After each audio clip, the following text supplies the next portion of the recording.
So your boy Biden wants to mandate limits on emissions and boost electric car sales by 2032. Over the next decade, the cars and trucks we drive could all look very different as the Biden administration is pushing for the highest emission standards ever while looking towards a clean future. The proposed regulation by the EPA would set tailpipe emissions limits for the 2027 through 2032 model years that are the strictest ever imposed and call for far more new EV sales than the auto industry agreed to just less than 2 years ago. The EPA administrator said that the emissions changes would propel the country while working to resolve issues with the climate. Quote, "Together, today's actions will accelerate our ongoing transition to a clean vehicles future, tackle the climate crisis head on, and improve air quality for communities all across the country," end quote. So what is the EPA proposing exactly? Well, the proposed tailpipe pollution limits don't require a specific number of EVs to be sold every year, but instead mandate limits on greenhouse gas emissions. So depending on how automakers comply with this, the EPA projects that at least 60% of new passenger vehicles sold in the U.S. would be electric by 2030 and up to 67% by 2032. In a statement, the UAW said it supports the move to fight climate change, but will evaluate the plan. That's pretty smart. They went on to say that, quote, "People who build cars for a living don't do it because we're passionate about combustion engines or electric vehicles. We do it because we're passionate about our families and our communities.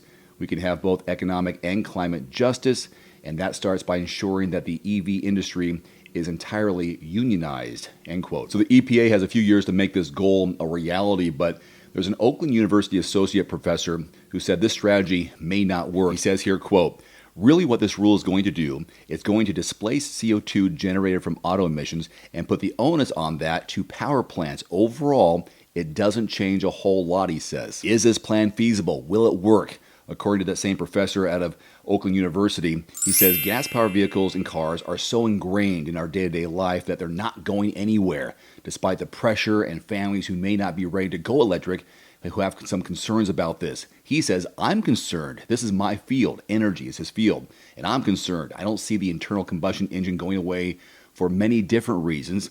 This is trying to get something to the market way sooner than technologically capable," he says. The new emission standards will kick starting with model year 2027 cars and trucks. As for the hope of getting 2/3 of cars sold as electric cars by 2032, that is unlikely. One of the biggest reasons is we don't yet have the reliable grid infrastructure yet.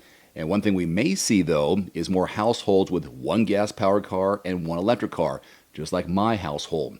Today, EVs account for a little more than 7% of all cars on the roadways. One final note here, many automotive analysts say it will be difficult for automakers to meet the projected sales percentages. The consulting firm LMC Automotive, for instance, said new EV sales could reach 49% in 2032, but are unlikely to go above that, citing high prices for EVs compared with gas-powered cars. What do you think? Leave your thoughts in the comment section below. All right, my friends, here are the latest numbers on the microchip shortage. Almost 1 million vehicles have been removed from automakers' production plans so far this year. They have cut around 110,000 vehicles from their production schedules because of the microchip shortage just last week.